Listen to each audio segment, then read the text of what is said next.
Hey guys, Scapegoat here, and today I'm bringing you the deck that I got first place with at my Yu-Gi-Oh! Day Invitational Qualifier. I got first place, so I got my invite to go to the Invitational, and then hopefully top from there and go to the Konami stream, so wish me luck for that. But first off, let's just get right into what you came here for. It is my deck profile of the deck I got first place with. Before I do that, I do have a shout out for my sponsor, Yugioh. They make a lot of good playmats and all of that stuff, so definitely check them out at yugioh.com. I do love their field center. This is the Bow Goddess and Appaloosa field center, so this is pretty cute. And they got a lot of cool playmats like the Live Twin, the Striker, and then the new Medolce playmat that they just made. Other than that, decks I played today mostly is just Tri-Brigade and Striker, and I catered my deck more so around Striker. Because I don't really have a comfortable matchup against Striker, I feel.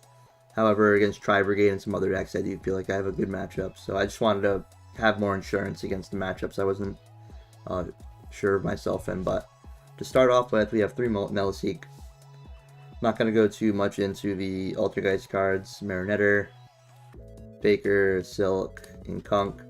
Obviously, a lot of people who play this deck know what to look out for with those cards. And then 3 Ash. And that's it for monsters. That's all I really feel like you need. You could play Veiler if you needed to for another specific thing in the deck, which I can show later. Pot of Prosperity. I really do like Pot of Prosperity over Extravagance, especially right now. Because we are relying on some of our Floodgate cards, or like other combo pieces, I guess, control pieces, whatever you want to call them.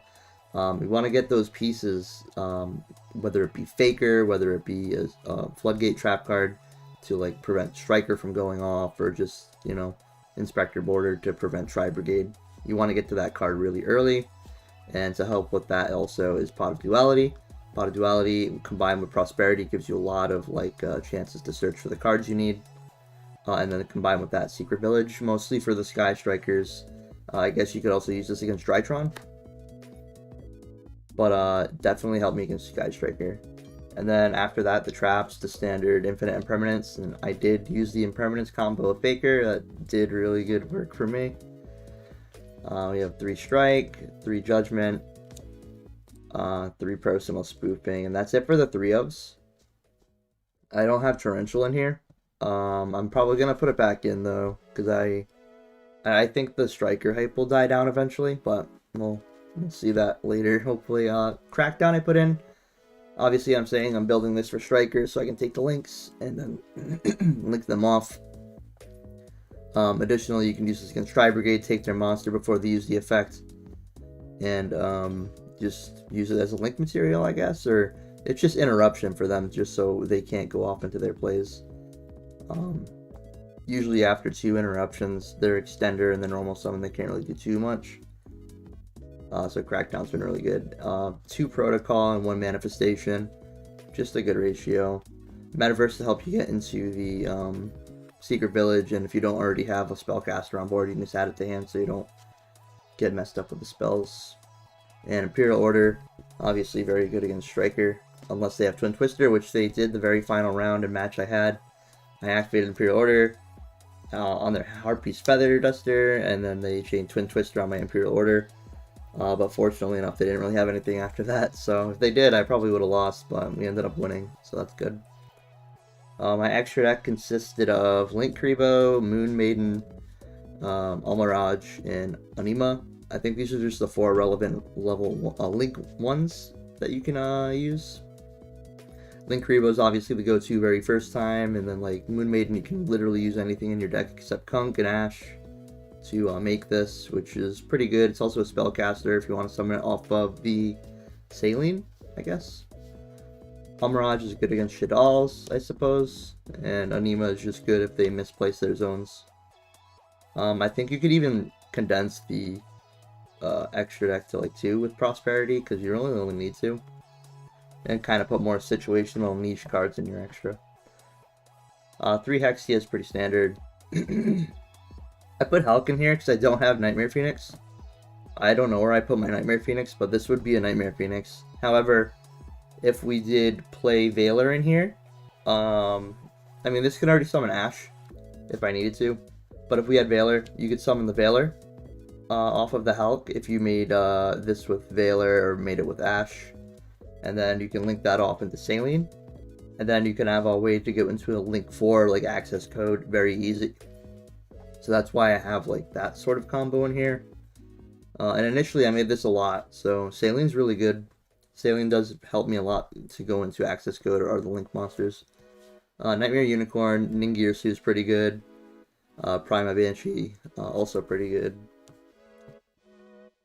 Borlo Sword, actually, I have never went into him. Avermax I went into once, and Access Code I went into 3 times. Access Code is very good, especially when you're trying to go for game, or, you know, I usually end on Access Code, or I'll end on, like, the double Hexia setup with Manifestation putting into the second Hexia zone, depending on when I'm trying to win. But as for that, I think the only cards I really summoned were really just these, and then like that was a consideration at one point. So these are pretty much the prosperity targets that I used, and then all the other cards like they helped a lot. So that is the extra deck. So I definitely do consider the Veilers to go into the Saline Access Code a lot easier. And if you're playing more monsters, you can also use 1-for-1, which will also help with Saline to give you another counter. And also an additional normal summon if you get messed up. Inspector Border against Drytron, I guess. Tri-Brigade. It's just a very good card to help you against those decks. Also Dragon Link, I suppose.